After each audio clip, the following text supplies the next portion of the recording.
हर खबर पर होगी आपकी पकड़। डाउनलोड कीजिए एबीपी लाइव ऐप।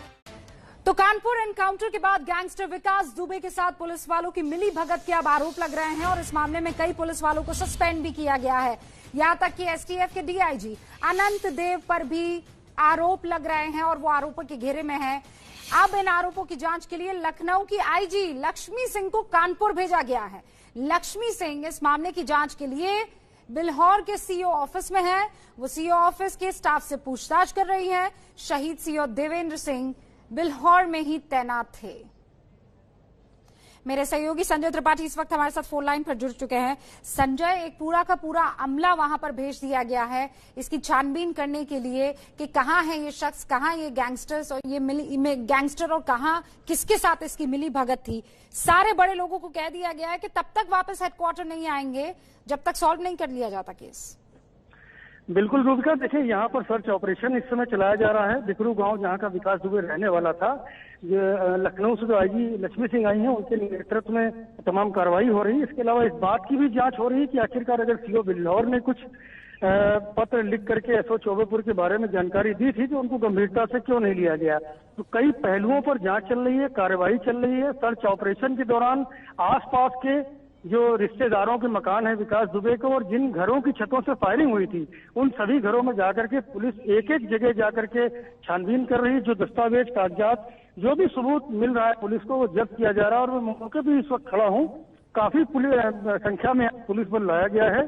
साथ ही साथ पैरेलली बिल्हौर थाने में भी जो सीओ का दफ्तर बना हुआ है वहां जाकर के भी तमाम दस्तावेज, कंप्यूटर, हार्ड डिस्क वगैरह भी सील किया जाएगी। और कौन कौन सी जानकारियां एसओ चौबेपुर या अन्य विकास से जुड़े हुए लोगों के बारे में आला अधिकारियों को दी गई थी और जिन पर कोई एक्शन नहीं हुआ।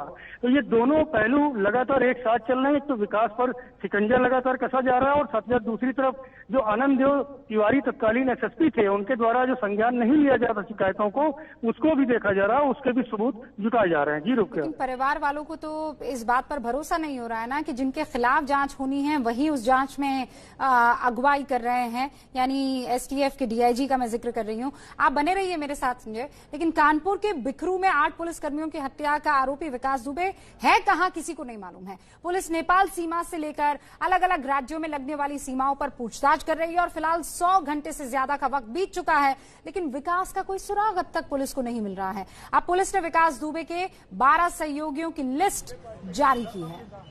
बड़ी कार्रवाई अब पहली बार हुई कि पुलिस अब जा करके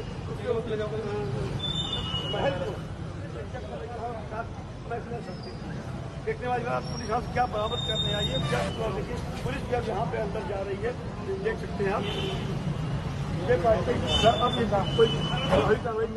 बड़ी कार्रवाई अब पहली बार हुई कि पुलिस अब जा करके। तो इस वक्त आप देख रहे हैं लिस्ट भी जारी की गई है और पुलिस वालों के चेहरे पर मास्क देख रहे हैं आप। ये सबसे बड़ा अभी इस वक्त जो है बैरियर भी है, क्योंकि सूत्र ये बता रहे हैं कि वो इधर से उधर जो छिप रहा है, इधर से उधर जो भाग रहा है, कोई कह रहा है औरैया में, कोई कह रहा है नेपाल बॉर्डर पर है, कोई कह रहा है कि इस गांव में देखा गया, उस गांव में देखा गया। कानपुर में 8 पुलिस वालों की हत्या का ये मुख्य आरोपी विकास दुबे है कहां, किसी को नहीं मालूम। सहयोगियों पर शिकंजा लेकिन कसता जा रहा है। पुलिस ने आज कानपुर में विकास दुबे के करीबी जय वाजपेयी के घर पर छापेमारी की। ये वहीं की तस्वीर है इस वक्त आप जो स्क्रीन पर देख रहे हैं। तो कानपुर के बिखरू में 8 पुलिस कर्मियों की हत्या का ये आरोपी विकास दुबे, जैसा मैं आपको बता रही हूं, नेपाल सीमा पर गया है। कोई ये कह रहा है, कोई कह रहा है आखिरी बार उसे औरैया में देखा गया है, लेकिन अलग अलग राज्यों से लगने वाली सीमाओं पर पुलिस फिलहाल धरपकड़ बनाए हुए हैं, बैरिकेडिंग कर दी गई है। हर आने जाने वाले से पूछताछ की जा रही है। 100 घंटे से ज्यादा का वक्त बीत चुका है, लेकिन विकास का कोई सुराग अभी तक पुलिस को नहीं मिला है। और जैसा मैंने आपको बताया कि वो 12 सहयोगियों की लिस्ट जारी कर दी है। स्क्रीन पर उनकी तस्वीरें आपके सामने है। ये वो 12 सहयोगी है विकास दुबे के, जिनकी लिस्ट, अगर इनके बारे में किसी तरह की कोई जानकारी किसी के पास है तो वो फौरन पुलिस को सूचित करे। विकास दुबे पर वैसे भी 2.5 लाख रुपए का इनाम घोषित कर दिया गया है। लेकिन अब बड़ा सवाल यह है कि विकास दुबे की तो मिली भगत राजनीति में भी थी और पुलिसकर्मियों से भी थी। विकास दुबे का ससुराल भी कानपुर में ही है और विकास दुबे के ससुराल एबीपी न्यूज पहुंचा। विकास की पत्नी ऋचा के शास्त्री नगर वाले घर में अब किराएदार रहते हैं, जो इस पूरी घटना के बाद बहुत डरे हुए हैं। संजय त्रिपाठी की रिपोर्ट आपको देखनी चाहिए। बिकरू गांव में 8 पुलिस कर्मियों को मौत के घाट उतार देने वाला विकास दुबे, कुख्यात अपराधी कानपुर का, उसकी ससुराल हम आपको लेके चलते हैं। कानपुर के शास्त्री नगर इलाके में उसकी ससुराल है। ऋचा दुबे जो उसकी पत्नी है, वो शास्त्री नगर के इसी मकान में रहती थी। फिलहाल खुल्लर परिवार का कोई भी सदस्य यहाँ नहीं रहता है और हम आपको दिखाएंगे ये जो लोग यहाँ मौजूद हैं। आपका नाम क्या है? आप कब से रह रही हैं यहाँ पर? बता दीजिए, थोड़ा हमको जानकारी दे दीजिए। क्या नाम है आपका? जी, मेरा नाम पूजा है। हाँ। लगभग हम यहाँ पे 5.5 महीने हो गए हमारा। जी, 5.5 महीने से हम यहाँ आए हुए हैं। और किससे लिया है मकान ये आपने? ज्ञानेन निगम पुत्र सनाफ संगटा प्रसाद निगम। करती क्या है आप? जी, हमारा मेडिकल शॉप है। अच्छा, कितना किराया देती है, कुछ आइडिया? सर, अंदाजा नहीं बता पाएंगे भैया, क्योंकि हम अभी तक किराया नहीं दे, भाई के थ्रू जाता है किराया। अच्छा। जी। विकास दुबे का नाम सुना है? जी नहीं।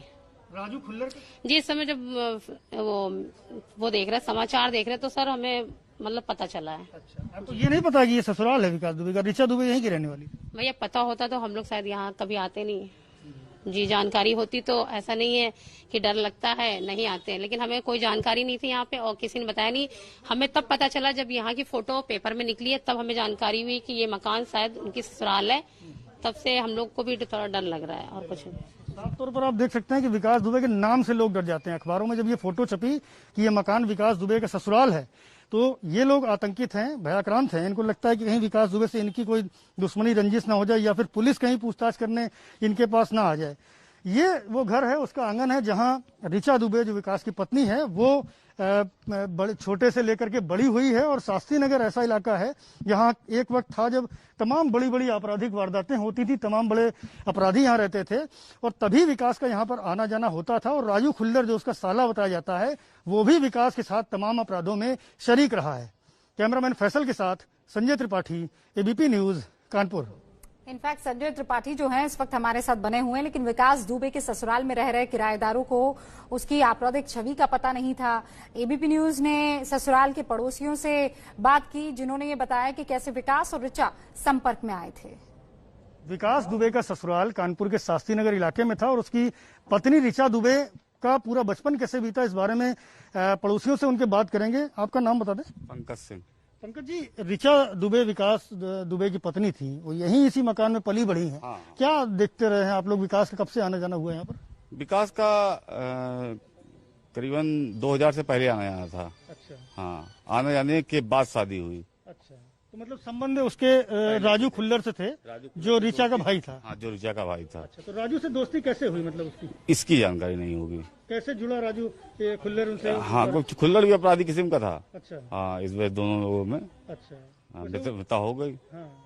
तो यहाँ भी क्या विकास दुबे शास्त्री नगर या विजयनगर जो आसपास का इलाका है या काकादेव है, वहाँ भी क्या शास्त्री नगर में कुछ पैड बना करके विकास दुबे कुछ करने की प्लानिंग करता था इस इलाके की? नहीं, ऐसा कुछ नहीं था। नहीं, आना जाना था, खूब आना जाना था, लेकिन यहाँ पे कोई आपराधिक गतिविधि नहीं थी विकास दुबे की। कभी कोई क्राइम विकास दुबे ने आकर के यहाँ पे किया हो? कोई उसके गैंग ने, उसके लोगों ने कोई लूट अपराध? आसपास कहीं आना जाना था उसका? आसपास कहीं नहीं था, केवल उनके अपना यही राजू खुल्लड़ के आना जाना था। और अगर कोई मिल भी गया तो उससे दुआ सलाम थी, बहुत अच्छी बातचीत थी। और यहाँ पे कोई आपराधिक गतिविधि विकास दुबे की नहीं थी। अच्छा, मतलब संतोष शुक्ला हत्याकांड को अंजाम देने के पहले यहाँ आना जाना रहा था उसका? हाँ हाँ। अच्छा, उसके बाद वो मर्डर हुआ? हाँ, उसके बाद वहाँ मर्डर हुआ संतोष शुक्ला वाला। उसके बाद 1-2 बार ही कभी आए, फिर नहीं आए। अच्छा, कभी यहाँ पंचायत करता था, मिलता था लोगों? कभी कुछ नहीं, कुछ नहीं, कोई पंचायत नहीं। ये पड़ोसी हैं, आसपास के लोग हैं जो बचपन से ही ऋचा दुबे का पूरा जो घर परिवार से जुड़े हुए थे। और ये बता रहे हैं साफ तौर पर कि विकास दुबे का अक्सर यहाँ आना जाना था और आस पड़ोस में, मोहल्ले में भी उसकी अच्छी जान पहचान रहती थी। कैमरामैन फैसल के साथ संजय त्रिपाठी, एबीपी न्यूज, कानपुर।